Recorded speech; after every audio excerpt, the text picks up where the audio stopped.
Construct Productions. Hey. Olá, bem-vindos de volta ao meu canal. Se você ainda não me conhece, meu nome é Grace. Neste canal eu falo sobre medicina na Argentina, sobre leitura, sobre estudos e um pouco de tudo. O meu primeiro intuito de criar um canal foi para falar sobre livros. Eu aprendi que canal não é muito sobre o que eu quero falar, mas sobre o que vocês querem ouvir. Eu acredito que livros mudam pessoas, me mudaram. E a carreira que nós escolhemos é uma carreira que a gente precisa ler muito. E não estou nem falando sobre livros de medicina, sobre aqueles livros que a gente lê lá sobre anatomia, histologia, embriologia, nada disso. Um médico precisa estar lendo sempre. Se for acompanhar as principais figuras que revolucionaram o mundo, você vai ver que eles sempre foram muito leitores. Eu estou quase terminando a biografia de Freud e eu percebo o quanto este homem lia. Você percebe grandes referências em seus escritos, em seus livros publicados, sempre alguma referência literária. Eu separei aqui alguns livros que eu acredito que vão ajudar e muito na sua formação, não apenas como médico, mas também como indivíduo. Porque se tem uma coisa boa nessa vida que eu gosto muito, é de evoluir. E se você ainda não é inscrito nesse canal, você caiu aqui de paraquedas, não esqueça de se inscrever no canal. Não esqueça de deixar um like, de deixar um comentário, me indicar algum livro que você já leu, que você acha que eu também iria gostar de ler. Com certeza eu vou colocar na minha lista. Antes que eu me esqueça, os links de cada um desses livros vão ficar na descrição e quando você compra um livro com o meu link, é uma forma que você me ajuda. Você não paga nada mais por isso e eu ganho uma comissão da senhora Amazon. Sem mais delongas, vamos lá! Livro número 1. Já quero começar causando aqui, já quero trazer um Tolstói, já trazendo uma literatura russa, que é a minha literatura favorita da vida. No ano passado eu li muito literatura russa e realmente Dostoiévski e Tolstói são os meus autores da vida. E foi o primeiro livro de literatura russa que eu li na vida. Eu li lá em 2019, 2018, por aí eu li. E foi o primeiro, foi o que ali eu estreiei na literatura russa lendo ele. E ele cabe muito aqui, por quê? Porque este livro nós vamos pensar sobre a morte. E aí você vai começar a trazer pensamentos aí para sua vida. Nós que estudamos tanto, que estamos sempre ali focados na nossa existência de estudante, provas e mais provas, nós começamos a pensar, lendo este livro, será que estou vivendo minha vida plenamente? Será que eu posso dizer que essa vida que eu estou levando aqui é uma vida bem vivida? Van Litt, ele é um homem muito distinto, cumpriu tudo aquilo que a sociedade esperava dele. Chegou lá, ele é o cara que chegou lá.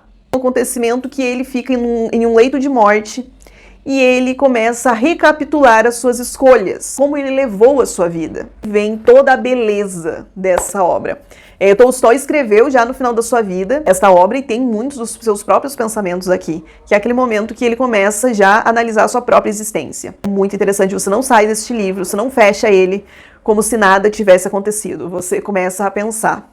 Estou fazendo o que a sociedade espera, ou estou fazendo o que os meus pais esperam, estou fazendo o que A, B, C, D espera, ou estou fazendo o que eu quero fazer, estou vivendo a minha vida. Afinal de contas, quem vai conviver com essas consequências lá no final sou eu. Livro sensacional. E muito pequenininho, você lê em um dia, dependendo do seu ritmo de leitura. Deve ter uns 100 páginas, um pouco mais de 100 páginas. É muito rápido para ler, mas é muito profundo. Número 2. O Holocausto Brasileiro, de Daniela Arbex. Gente, este livro, ele ainda ocupa o primeiro lugar de livro que eu mais chorei na minha vida. Nós temos em Barbacena, Minas Gerais, um hospital psiquiátrico. Isso aqui é história real do nosso país. Então, em 1903, tinha um hospital psiquiátrico que ali nesse local morreram mais de 60 mil pessoas. 70% deles nem tinham uma doença mental. E você lê ali barbaridades que faziam com essas pessoas, gente, de uma crueldade que você não entende como que pessoas dedicadas a salvar vidas se submetiam a dar esse tipo de tratamento para pessoas. Impossível você não fazer questionamentos, você realmente perceber se hoje em dia as coisas mudaram tanto assim. Embora não apareça na mídia, existem muitos hospitais psiquiátricos que continuam dando um atendimento de péssima qualidade para esses pacientes. E independente da área que nós formos trabalhar, é de suma importância que nós sejamos bem posicionados, que nós sejamos a voz daqueles que não podem falar. Livro número 3. O Imperador de Todos os Males, a Biografia do Câncer. É um livro que você vai levar um tempo lendo, porque tem muita coisa nele. E nós observamos toda a trajetória dessa doença. Uma parte que eu achei super interessante é quando nós chegamos no ponto que a indústria de cigarros, ela não queria admitir que as pesquisas científicas que estavam saindo naquela época, elas eram verdadeiras e que o cigarro causasse algum mal para as pessoas. Demorou anos para eles aceitarem, eles mesmos pagaram muitas pesquisas porque eles queriam ter certeza, só que nesses anos que levaram, muitas pessoas acabaram morrendo por conta disso. E apenas por um motivo, porque eles não queriam perder dinheiro. Como eles pagavam ali altos valores de impostos, eles eram amigos de muitos políticos, eles conseguiam se manter ali sempre com algum benefício. Outro ponto do livro que me chama muita atenção foram as primeiras cirurgias para tratamento de câncer de mama, em que elas eram simplesmente devastadoras. E essa evolução que teve nesses tratamentos trouxe mais qualidade de vida, mas muitas mulheres, infelizmente, não tiveram tempo de usufruir disso. Então esse livro ele vai acabar recorrendo assim desde os primeiros registros ali, lá na antiguidade, desde os primeiros registros de casos de câncer, até as evoluções que foram ocorrendo ao longo da história e como está essa história hoje. Sob pressão. Muitos eu acho que já assistiram essa série. Acho assim que é uma das séries que mais traz a realidade verdadeira, porque nós estamos muito acostumados com Grey's Anatomy, Dr. House e essas séries assim, e a gente acaba perdendo um pouco o ponto de referência do que é ser médico no Brasil. E esse livro, ele ainda pega mais, ele mostra ainda mais a realidade do que a própria série, eu posso dizer. Porque, embora ele seja bem fininho, bem pequenininho para ler, ele traz ali uma discussão super importante sobre o sistema de saúde no Brasil. E ali nós temos então um médico que está dividindo as suas próprias vivências, suas experiências e mostrando que as coisas não são tão simples como parece. Número 5. O que os médicos não contam. É um relato ali super honesto, super sincero, de um médico recém-formado que se formou em uma das melhores universidades do mundo, e aí ele começa a encarar seus primeiros desafios. Era um aluno tão exemplar que se você pedisse para ele recitar ali algum artigo de bioquímica, ele saberia fazer isso sem olhar em nada. Porém, quando ele chega para a vida real, ele percebe que medicina vai muito além dos livros. Me senti muito abraçada ao ler este livro, porque nós passamos por muitos dilemas, muitos conflitos, muitos medos, e este livro, no momento que eu li ele me trouxe essa sensação. As pessoas passam pelas mesmas coisas, as pessoas nunca se sentem 100% prontas. Faz parte do processo você se sentir insuficiente. Todo mundo vai sentir isso de alguma maneira. Ele traz um olhar voltado, o quanto a medicina ela acaba se tornando distante do paciente. Esse distanciamento que as faculdades impõem, muitas vezes que a gente tenha com o paciente, em que ele deixe de ser um nome e ele se transforme em um número, por exemplo, faz com que a gente se desapegue emocionalmente das pessoas. E aí ele traz esse lado que ele nunca quis ser um médico assim, que ele sempre quis manter o seu olhar humano. E é uma discussão super interessante para a gente já se formar com essa ideia de um atendimento humanizado, para a gente não perder isso. Muito gostoso de ler, muito bom. Se você está com medo, está se sentindo incompetente, está se sentindo fraco, acha que não vai ser um bom médico, leia este livro, você vai perceber que todo mundo passa pela mesma coisa. Número 6, A Fabulosa História do Hospital. Já fiz um vídeo só sobre esse livro, não tem nem que ficar aqui falando muito dele, mas ele é um livro que realmente eu acho ele muito gostoso, é um livro super interessante para você começar, quem sabe, a ler livros dessa temática, se você nunca leu nada, porque é um livro muito rápido, os capítulos são muito curtinhos. Trazer ali muitas coisas interessantes desde o começo, desde a evolução hospitalar, a descoberta da penicilina, a descoberta de ciclosporina, Cruz Vermelha, Médicos Sem Fronteiras, é super interessante, até a criação do próprio internato, dessa organização do sistema de ensino, dessa revolução que teve dentro das faculdades de medicina no mundo. Então tudo isso traz em capítulos bem curtos. Se você quer saber um pouquinho mais sobre isso, eu vou deixar o vídeo também nos cards ou na descrição para que você conheça um pouco mais sobre este livro, ele é muito bom. Número 7, Medicina dos Horrores. Gente, eu também já fiz vídeo desse livro porque eu gostei demais, é um livro muito, muito legal de ler. Principalmente se você aí está pensando no mundo das cirurgias, de entrar para o mundo das cirurgias. Eu não pensava nisso, eu fui mais pela história, porque eu gosto muito de história e medicina, como vocês já sabem. Então eu comecei a ler por conta disso, eu queria saber como que era lá atrás. É um livro muito interessante. A pesquisadora, ela realmente esmiuçou as informações, ela foi atrás de tudo. É um livro que vai trazer tudo sobre a vida de Joseph Lister, que foi extremamente importante para a revolução do mundo das cirurgias, e vocês vão entender por quê. Aprendi, assim, muita coisa. Eu lembro que eu estava estudando algumas coisas na faculdade, na época, que eu consegui juntar, tirar dali informações. Um livro muito rico e que, se você está fazendo faculdade de medicina, tenho certeza que você vai gostar muito de ler este livro. Número 8, A Arte Perdida de Curar. O livro vai trazer uma reflexão tão profunda, Principalmente porque esse médico, ele fala muito sobre clínica, sobre o atendimento clínico, sobre o contato com o paciente.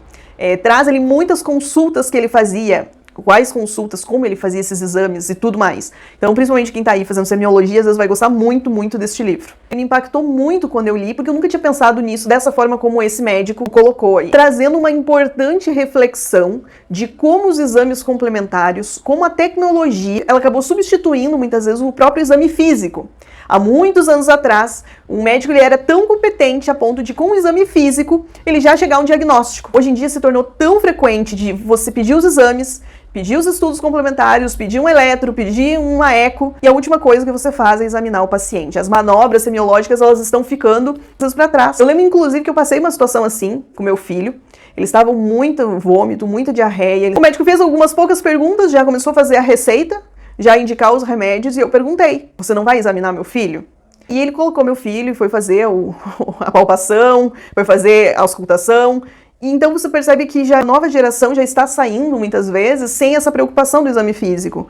E ele traz esse questionamento, essa reflexão do quanto essa relação médico-paciente está sendo quebrada e perdendo a sua importância. O quantas vezes, por a consulta ter que ser tão rápida, o médico tem tão pouco tempo que às vezes nem é culpa dele, o próprio sistema está fazendo com que o médico atue dessa forma. E acaba esquecendo de fazer uma boa anamnese, por vezes uma questão muito relevante está passando batida. O livro assim vai fazer você ficar pensando nele por horas, dias, e você vai começar a pensar, realmente, eu preciso estudar mais sobre exame físico, eu preciso estudar mais sobre relação médico-paciente. Preciso sim saber quais são os estudos complementares, é óbvio que eu preciso saber disso, mas eu não posso perder o conhecimento que muitas vezes uma palpação pode me dar, uma percussão pode me dar, uma inspeção pode me dar. Muito interessante. E vale a pena nós pegarmos este livro, ler e reler muitas vezes. O número 9 ele é um conto alienista de Machado de Assis. E antes que você vire os olhos e diga, ah não, pelo amor de Deus, eu não quero ler Machado de Assis. Não fale assim dele, que ele é um amor. A leitura dele, sarcástica e crítica, ela é simplesmente incrível, só que quando nós somos muito jovens, a gente não tem, às vezes, maturidade para pegar todas essas críticas ácidas e o que está subentendido na escrita do Machado. Mas agora a gente já consegue fazer isso e podemos treinar isso também. Esse conto tem várias camadas e cada uma delas tem uma análise mais interessante do que a outra. Um dos pontos eu quero destacar aqui é essa escuta e atenção genuína do próprio paciente. É uma coisa que você pode tirar dessa leitura. Outro ponto que pode ser bem interessante é você pensar se o bem comum e a ciência devem estar acima da nossa responsabilidade, do nosso cuidado com o paciente. Então é algo polêmico aí que vai, quem sabe, despertar alguma coisa em você e você mudar algum ponto de vista que você já tenha ou construir alguma coisa que você nunca tenha imaginado. O número 10, Ben Carson. Acho que todo mundo já assistiu o filme As Mãos Milagrosas. Ben Carson é um livro muito melhor do que o filme, porque ali tem coisas que no filme, por eles terem que cortar muita coisa, acabou ficando de fora. Super interessante ver que ele foi uma pessoa que não nasceu com privilégio nenhum. Pelo contrário, ele sofreu em todas as etapas da vida dele, sendo criança, dentro da faculdade e até depois dentro do hospital já como médico. Sempre teve que lutar contra o sistema, lutar contra o preconceito, lutar contra a pouca oportunidade dele. E mesmo assim ele fez a diferença. E uma das coisas que eu acho muito legais nessa leitura é ele mostrar que ele não era aluno nota 10 na faculdade. Quando ele entrou na faculdade, ele não era aluno nota 10. Se tornou na escola um bom aluno, mas quando ele entrou na faculdade, a deficiência que ele teve na escola, ela voltou. E então, o que aconteceu? Ele entrou com pessoas que tiveram uma educação muito melhor que a dele. E ali ele começou a ter uma pequena desvantagem perante as outras pessoas. Ele não se abateu, ele foi atrás das deficiências dele, ele foi atrás do que ele precisava e ele se tornou quem a gente conhece hoje. Ou seja, nós podemos nos construir, nós podemos pegar aquilo que não está bom em nós e reconstruir uma coisa completamente melhor. Que esses livros, eles são fundamentais, são livros que eu releria, todos eles, porque eles são maravilhosos. E teriam muitos outros para colocar aqui. Mas eu prefiro fragmentar e colocar esses aqui primeiro, que são os primeiros, vamos dizer. Quero começar a ler, eu não leio nada, eu não gosto de ler, esse negócio de ler não é comigo. Leia algo que você gosta. E se você está fazendo medicina, imagino eu que esses assuntos são interessantes para você. Senão você não estaria fazendo medicina. Já é um bom começo de você criar o hábito da leitura, lendo algo que é do ramo do seu interesse. Aí você pode estar se perguntando, Grace, me diz assim, um que eu tenho que começar agora eu posso começar a ler. O que os médicos não contam seria o livro que eu diria assim, ó, começa com esse aqui, que você não vai se arrepender, e vai falar muito, muito contigo. E vai fazer toda a diferença, até na autocobrança que você tem consigo mesmo. Se esse vídeo fez sentido pra você, não esquece de deixar um like, de comentar, de escrever ali qual livro que você vai ler desses que eu comentei, ou se você já leu algum outro que eu não falei aqui. Deixe nos comentários, dá um like para este vídeo dar mais alcance. Os links destes livros estão na descrição. Compra um livro com meu link. Assim você me ajuda. E nos vemos no próximo vídeo.